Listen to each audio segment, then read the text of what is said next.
حضرت سیدنا عبداللہ ابن مبارک رحمۃ اللہ تعالی علیہ اللہ کے ایک ولی ہو گزرے ہیں، امام اعظم ابو حنیفہ رحمۃ اللہ تعالی علیہ کے شاگرد ہیں، اور علم حدیث میں حجت ہیں، ان کا ایک مقام ہے علم حدیث میں، علم فقہ میں ان کا بڑا مقام ہے۔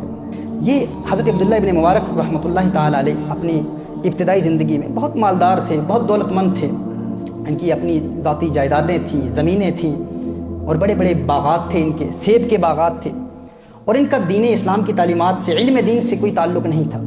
ایک مرتبہ حضرت عبداللہ ابن مبارک رحمۃ اللہ تعالی علیہ نے اپنے سیب کے باغ میں جب سیب پکنے کا موسم آیا تو انہوں نے ارادہ کیا، اپنے احباب کو کہا، دوستوں کو کہا کہ ہم یہاں قیام کریں گے اور سیب کھائیں گے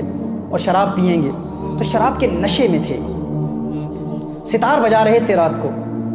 تو اسی دوران آپ کو نیند آ گئی، آنکھ لگ گئی۔ حضرت عبداللہ ابن مبارک رحمۃ اللہ تعالی علیہ آنکھ لگ گئی، سو گئے، ستار بجاتے ہوئے سو گئے۔ اچانک آنکھ کھلتی ہے، ستار ہاتھ میں ہے، پھر ستار بجانے کی کوشش کرتے ہیں، ناکام ہو جاتے ہیں، محسوس کرتے ہیں کہ کچھ خرابی ہے، اسے ٹھیک کرنے کی کوشش کرتے ہیں، ٹھیک کرتے ہیں، پھر بجانے کی کوشش کرتے ہیں، پھر ناکام ہو جاتے ہیں، پھر بجانے کی کوشش کرتے ہیں، پھر ناکام ہو جاتے ہیں۔ تیسری مرتبہ ستار بجاتے ہیں تو ستار کی آواز نہیں آتی، اللہ کے قرآن کی آواز آتی ہے، قرآن کریم کی ایک آیت کی آواز آتی ہے، أَلَمْ يَأْنِ لِلَّذِينَ آمَنُوا أَن تَخْشَعَ قُلُوبُهُمْ لِذِكْرِ اللَّهِ۔ کیا اب بھی ایمان والوں کے لیے وہ وقت نہیں آیا کہ ان کے قلوب اللہ کے لیے نرم ہو جائیں؟ قرآن کریم کی اس آیت کی آواز اس ستار سے آتی ہے، فوراً جواباً کہتے ہیں ہاں آج ہے اللہ، وہ وقت آ گیا ہے، آج عبداللہ ابن مبارک گناہوں سے توبہ کرتا ہے، وہ وقت آ گیا ہے، وہ وقت آ گیا ہے۔ توبہ کرتے ہیں، ماضی کے تمام گناہوں سے تائب ہو جاتے ہیں، توبہ کرتے ہیں، پھر علم دین حاصل کرتے ہیں۔ ایک شرابی شخص، ایک گنہگار شخص، مالدار شخص، دولت مند شخص، وہ ارادہ کرتا ہے کہ میں عالم بنوں گا۔ ہمارے نوجوان بھی دور حاضر میں 20-22 سال ان کی عمر ہے، کہتے ہیں زندگی برباد کر دی، 25 سال عمر ہے، زندگی گناہوں میں برباد کر دی، ہمارے لیے دعا کیجیے، ابھی گیا کیا ہے، ابھی تمہاری عمر ہی کیا ہے، اب بھی تم عالم دین بن سکتے ہو۔ عبداللہ ابن مبارک رحمۃ اللہ تعالی سے سبق حاصل کرو۔ امام اعظم ابو حنیفہ رضی اللہ تعالیٰ عنہ کی شاگردی اختیار کی، اور علم حدیث میں ان کا ایک مقام ہے، ان کا نام حجت ہے، علم حدیث میں، علم فقہ میں ان کا نام حجت ہے، اور اولیاء کاملین کی صفوں میں وہ ایک چمکتے دھمکتے ستارے ہیں۔ علم تصوف میں ان کا قول حجت ہے۔ عبداللہ ابن مبارک رحمۃ اللہ تعالی علیہ پھر دین اسلام کا علم حاصل کرتے ہیں اور بہت عظیم عالم دین بھی بنتے ہیں۔ یہی عبداللہ ابن مبارک رحمۃ اللہ تعالی علیہ اپنی زندگی کے واقعات بیان کرتے ہیں، یہ فرماتے ہیں کہ میں اپنی ابتدائی زندگی میں خوشی تلاش کرتا تھا کہ کہیں سے خوشی مل جائے۔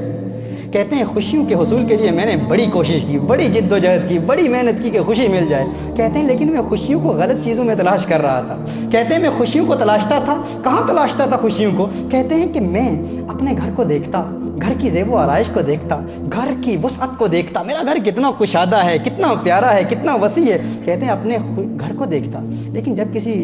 رشتہ دار یا کسی دوست کے گھر کو دیکھتا، چونکہ دوستی مالداروں کے ساتھ تھی،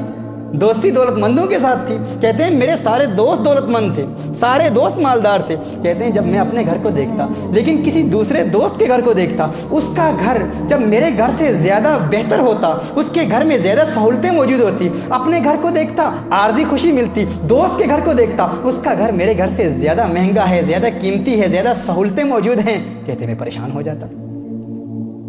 پھر اپنے گھر کو بہتر بنانے کی کوشش کرتا، پھر کوئی نہ کوئی ایسا دوست مل جاتا جس کا گھر میرے گھر سے بہتر ہے، پھر پریشان ہو جاتا۔ کہتے ہیں کہ میں سواری خریدتا، بہترین مہنگی ترین سواری خریدتا، لیکن جب کسی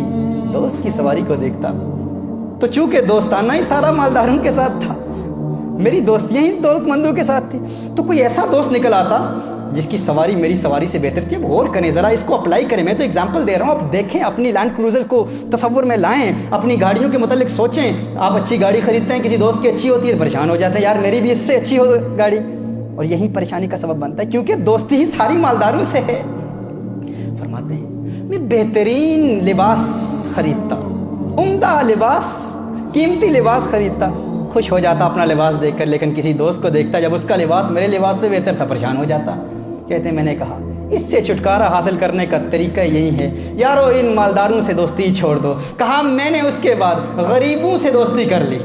کہا جب سے غریبوں سے دوستی کی ہے، غریبوں کے گھر میں جاتا ہوں، ان کے ساتھ میرا اٹھنا بیٹھنا ہے، ان کے ساتھ میری دوستانہ ہے، ان کے ساتھ میری دوستی ہے۔ جب بھی کسی غریب کو دیکھتا ہوں، جب دیکھتا ہوں کہ وہ زندگی کی بنیادی ضرورتوں سے بھی محروم ہے لیکن اس کا دل مطمئن ہے، اور پھر عبادت میں بھی مجھ سے بہتر ہے، تقوی میں بھی مجھ سے بہتر ہے، پرہیزگاری میں بھی مجھ سے بہتر ہے، تو میرا دل خوش ہو جاتا ہے۔ جب پھر اپنے گھر آتا ہوں اور اپنے گھر کی خوبصورتی کو دیکھتا ہوں، اپنے گھر کی زیب و آرائش کو دیکھتا ہوں، اپنے گھر کی وسعت کو دیکھتا ہوں، تو دل میں تسلی ہو جاتی ہے، مولا میں نااہل، میں نکما، میں ناکارہ انسان، کسی قابل بھی نہیں نیکیوں کے حوالے سے، تقوی کے حوالے سے، پرہیزگاری کے حوالے سے، لیکن تو کتنا کریم ہے کہ میری نااہل ہونے کی باوجود تو نے مجھے اتنی نعمتوں سے نوازا ہے۔ کہا جب سے غریبوں سے دوستانہ ہوا ہے، جب سے غریبوں سے یاری ہوئی ہے، میں خوش رہنا شروع کر دیا ہے، میں اس وقت سے خوش ہوں۔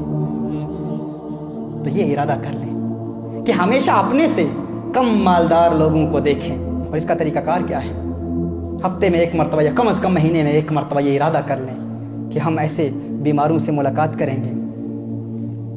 غریبوں کے ساتھ دوستی کریں گے، تو انشاءاللہ تعالیٰ آپ کی خوشی کوئی آپ سے چھین نہیں سکتا۔